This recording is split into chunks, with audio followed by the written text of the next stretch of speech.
What's up, my boomers? It's me, Melanie Mac here, and welcome back to my brand new channel, Melanie Mac Go Boom. Big, huge, amazing thank you to everybody who keeps coming by, who keeps commenting, leaving likes. Your support means so much to me, and my channel is like, it's growing, it's doing its thing. So this has been an absolute blast for me. Now, I do want to kind of address some streaming related stuff because some people are like, oh my gosh, did you forget about streaming? As you know, last week I had like that kind of family emergency. So I was gone for that. Came back. I've been playing catch up ever since. And then my mom is visiting me this weekend, and I'm going to 2 baby showers. So yeah, streams have taken a little bit of a back seat there, but I will be back to streaming sometime next week. Now, I'm trying to figure out how I want to do it. I'm going to try a stream on my YouTube channel, my other one, my Melanie Mac channel, and see how that goes. And then from there, I'm going to figure out if I want to keep streaming on YouTube or stream on Twitch too, or both, one or the other. I'm going to play it by ear. So, bear with me while I figure that out. But yeah, I'm excited. It's going to be a fun weekend with my mom here. We're going to watch the Batman. It's going to be a good time. So, today's a good day. I mean, this has been going on more than today, but some gaming journos are on strike.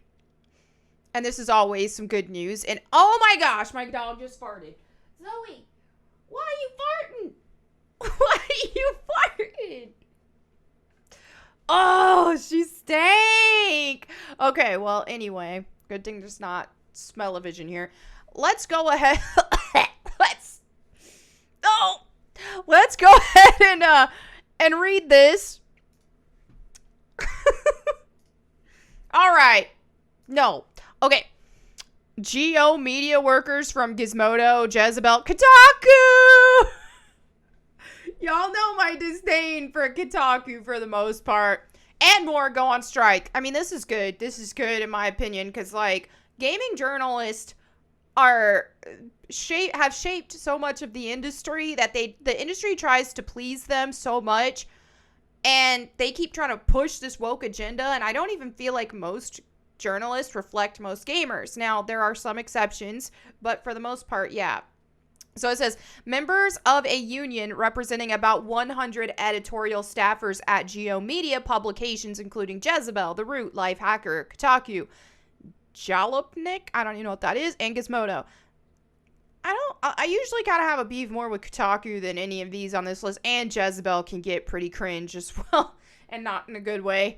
Gizmodo Media Group Union, organized with the Writers Guild of America East, unanimously approved the strike with 93% members voting after the union's second contract expired February 28th. Members of the GMG union began picketing outside Geo Media's offices at 1290 Avenue of the Americas in New York City on Tuesday. Oh, snap. Okay. In a statement, what the GMG union said, in 2015, this union broke new ground when it organized the first digital media union. Now, GMG union will break ground yet again. We are the first digital media shop to go on an open-end strike for a fair contract. What was unfair about their contract? I'm curious. The GMG union said it has been engaged in good faith negotiations with Geo Media since late January. At every step, Geo Media has slowed down the process with a lack of preparedness and stalling tactics, it said. The union is asking Geo Media to maintain its cap on healthcare costs, guarantee minimum wage increases, add trans-inclusive health coverage, compliant with World Professional Association for Transgender Health guidelines, so I'm guessing like pay for surgeries and stuff, hormones and all that, and maintain parental leave benefits. The union comprises roughly 100 reporters, editors, artists, podcasters, social media specialists, and videographers. In a memo sent Tuesday to Geo Media staff, CEO Jim Spanfeller wrote that he was disappointed we could not come to terms on the current GMG union contract. We bargained in good faith right up until the deadline late last night, when the union voted to cut off talks and strike.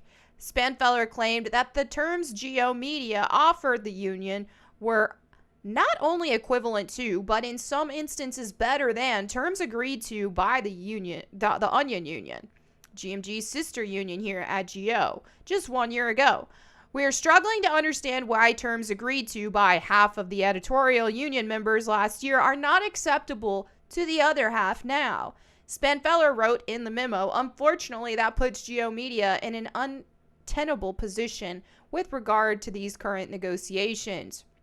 Geo Media was formed in 2019 after Univision sold Gizmodo Media Group and The Onion to private equity firm Great Hill Partners and Spanfeller, who owns a minority stake in the company. Univision had, in 2016, bought several assets of Gawker Media in a bankruptcy auction, which didn't include Gawker.com, owned by Bustle Digital Group. With the strike vote, the GMG union launched a GoFundMe raiser to provide support for union members who will suffer financial duress from this interruption to their normal pay and benefits. By 3 p.m. Eastern Standard Time on March 1st, the campaign had raised $32,000 of the $45,000 goal. The union posted photos of the picket line on Tuesday's social media.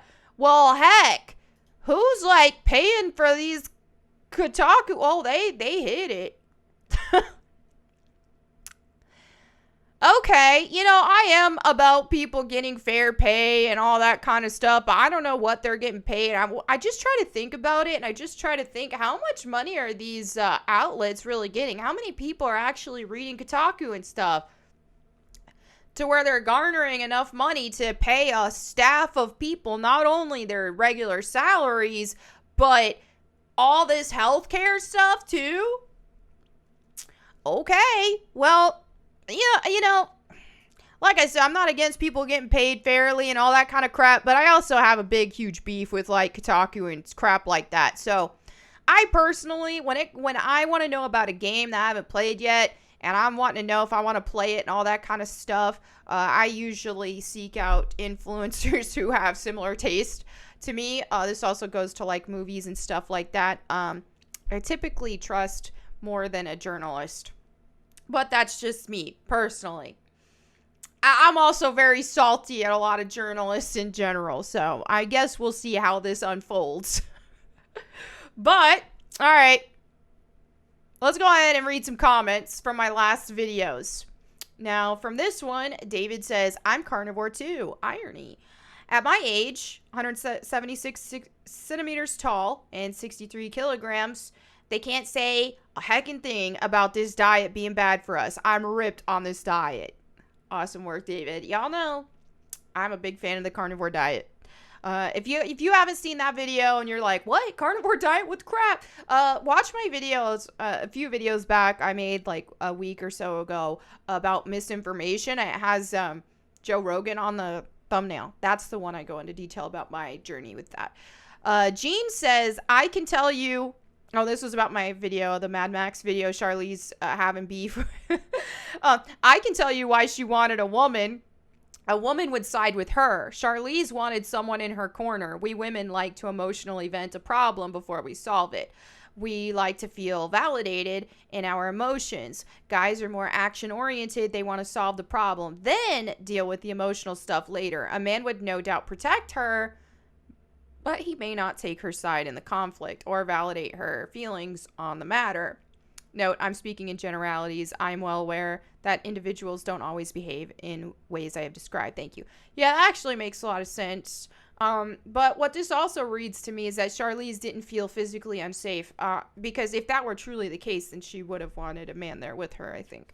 So I am totally, like I said in the video, I think it's messed up that Eddie Brock, I don't know why I can't remember his real name off the top. I told y'all I'm terrible at pop culture stuff. The Eddie Brock actor guy, I think that it is messed up he was late, but given how she approached him and all that and started cussing him out, and all he did was say, what'd you say to me? And maybe got up, like, approached her is what they said. Like, it didn't even say he got in her face.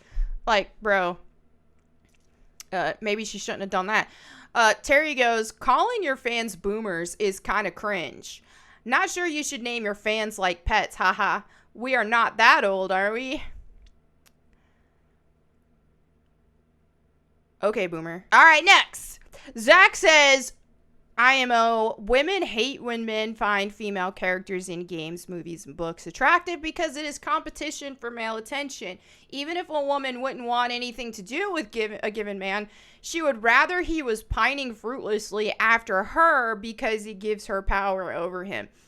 You know, I didn't really think about this until you mention it, but it does seem like for some women this is the case. Now, not all. But it does seem to be the case for some, and I find it extremely odd. And that's one reason why, you know, like on that one video talking about that statue for Lara Croft and stuff, and I was comparing like fitness models and all that kind of stuff. There were so many comments of people, like dudes being like, whoa, holy crap, I can't believe you just like scrolled through some hot fitness models with us. That was amazing. And to me, it's just, I don't know. For myself, and I do know a lot of other girls who are like this as well, but not all. It was just always a normal thing for me because I remember even as a teenager growing up and all that kind of stuff, I'd hop on like MSN Messenger with my guy friends, and I'd show them pictures of like Lara Croft, and then I'd show them like pictures of models and how I wanted her to look like if she were realistic and stuff like that. And I don't know why, I always thought that was fun. But I think it's fair if people want to be seen as attractive and it's a compliment and all that kind of stuff. But I think the whole getting jealous of video game characters or expecting every man to want to have to pine over you all the time is that's a very narcissistic type way of thinking, in my opinion. I think that's kind of messed up. Now, I will say, though, I think in cases of... Now, this is different for everybody as well, because I do say that, oh, yeah, I like to check out all these girls and share it with dudes, and it's fun. But I will say, though, if I'm in a relationship, then no, I don't... That's why it's a different story. I wouldn't want my guy to be deliberately, actively checking out other girls if I were in a relationship. But in terms of with friends and general people and all that kind of stuff, oh, dude, it's fun. All right, Jacob says, back when I played WoW religiously, very few healers I met could out-heal me. All the ones that could were female. I'm telling you, those girls can heal. Love it. Wandering Paladin says, if Furiosa came charging at me, I would have acted aggressively too. Then again, lateness is one of my pet peeves. I am never late unless there is something major happening. Edit. Got a starter kit and a tub with a flavor that looks tasty. Good luck with the G Fuel contest. Thank you! I'm really excited. I'm feeling really good about it. A lot of people have showed some support with that, and so I'm feeling really good about it for this week. I do have a correction though. I thought it was 3 weeks that I needed y'all to carry me, but it's only 2. And it does reset every week. So starting next Tuesday or this coming Tuesday, it resets. So then I'll need another like sales push then. I feel really good about what I've generated so far, and everyone's shown me like a lot of y'all have sent me like screen caps and showing me that you've shown some support. So I appreciate it. So that's helped me. I'm pretty confident that I'll advance to the next round, given that. So big push starting this coming Tuesday, as I film this, which is like almost a whole week from now. Y'all just really showed up in one day. I'm just saying. So yeah, I'm excited. Then once I get past that round, it's all content that's on me to make and to advance. I'm already brainstorming. I am freaking determined to win this thing. I need my own shaker cup and all that kind of stuff. So I'm determined to win it, or at least get top 3. But winning it is, win or bust, man. I texted my mom about it, and she's like, you have to win? My family is very competitive, so I don't have a choice, man. All right, Pekka says, tell me you're a gamer girl without telling me you're a gamer girl, Mel. I need you guys to carry me for 3 weeks. Yeah. Oh, okay. Now, this isn't comments, but I just saw this on Twitter, and I just thought it would be fun to share. This is a goat tower. Isn't that neat? I just thought it was adorable. These goats chilling up in their goat tower. How freaking cool is that? Whatever farmer or whatever got this built or built it themselves, like, they're a real one. Something else I'm doing right now. I posted yesterday. I got this, which I'm not sponsored. I'm just sharing this for funsies, because we're hanging out. I got this dehydrator because I wanted to start making more beef jerky and stuff. Y'all know I do carnivore diet. So I was like, let me make some beef jerky. So I did that, but I also did this thing, which I want to show you guys.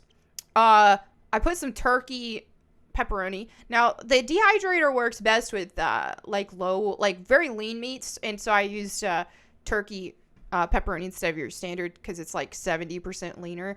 And then I also did some turkey slices. Now, I typically don't like deli meat because a lot of it has starches in it as filler, but I had this on hand and I tried it. In the future, I'm going to get some without the crap in it. So anyway, this was one of the turkey slices. It was very crispy like a chip. I'm telling you. And so what I did is I took some sour cream, some light sour cream, and I put in some garlic salt and some pepper, and I dipped it in that, and oh my gosh, I felt like I was eating chips and French onion dip again. It was divine. Just fully carnivore / keto, like very minimal amount of carbs. I want to say the tub of sour cream has like maybe 1 carb per serving. And then the actual turkey, again, would have to be, it's like 8 carbs for the whole big tub of it. So yeah, no issues there staying in ketosis, eating this. But I can't even stress enough, there are alternatives. If you want to eat healthier and stay in shape, there's good alternatives. You don't have to eat the garbage. I have some more cooking right now, and I also have some beef jerky cooking. So I got this, and yeah, it's almost done right now. Now I checked on it and took a bite, and it's really good, but it wasn't like I felt like it needed like another hour. But still, I'm really excited. Some people were, I posted this on Twitter, and some people were like, "Why would you use ground beef?" They were like really on me for using ground beef. I made 2 different batches. One of them has Creole seasoning because I love Creole seasoning. The other one was it's a seasoning called Chicka Bam Bam or something like that, which is usually ideal for chicken, but I was like, let me try it. Now I like using ground beef though, 96.4, because again, the lean is good for making beef jerky. I liked using ground beef better than I do the regular because it's easier to chew. So it's not going to because I'm telling you, I eat carnivore. So it's not like I just eat one of these sticks. Like I'm going to eat like a pound of jerky a day at least. So yeah, I don't want my jaw to be dying from chewing super tough jerky. So the ground beef I find makes it a lot easier to chew. So I freaking love it. So I'm excited. I'm going to post pictures once that's done. Let's go ahead and move on to the verse of the day. Psalm 4:8. It says, "In peace I will both lie down and sleep. For you alone, O Lord, make me dwell in safety." And I just wanted to, I felt like this was a good one to see. I'm pretty sure I saw this on my Instagram feed too. A lot of my verses of the day I just find from my Instagram feed. But this one's very comforting for me, and I find that, since I've gotten back into my faith and all that kind of stuff, and since I've been reading the Bible more, because that's the thing is there's a difference between, last year I was still back in my faith and all that, but I wasn't reading my Bible that often. I was still praying, but, I wasn't taking my faith as serious as I have been this year. And it's like a massive difference in how I feel in general. And so stuff like this is just, it's very comforting to me, and I feel that. I feel it in my spirit and I feel it in my heart, because it's just, it helps. It helps with just to know that, hey, people are coming after me, haters are coming after me sometimes, or when you stress about life in general, it just puts a lot of things into perspective. And we're not ever guaranteed a perfect life, but I know at the end of the day, God's taking care of me. And so it does offer me a lot of comfort, and just knowing that, and knowing that even no matter what happens to me in this world, hey, there's a lot of joy after that. So But even so, I feel like in this world and in this life right now, I do truly feel like God has protected me and has taken care of me and has blessed me. I mean, look at this with my channel with y'all. Come on now. That's what I swear. I can't stress enough how grateful I am for each and every single one of you and for this channel and for all of your support. Like, I swear I could get all sappy about it, but I'll save that. I'll save that for when I hit 100K subs. We still got time. All right. Well, there you have it for today's video. Let me know what you think about me throwing in some random tidbits and stuff like I just did with the beef jerky. Because it's just, I don't know. I just think it's kind of fun to share what I'm doing, even little mundane things. But thank you all so much for hanging out. I hope you had a good time. I'll see you again tomorrow. And until then, go boom.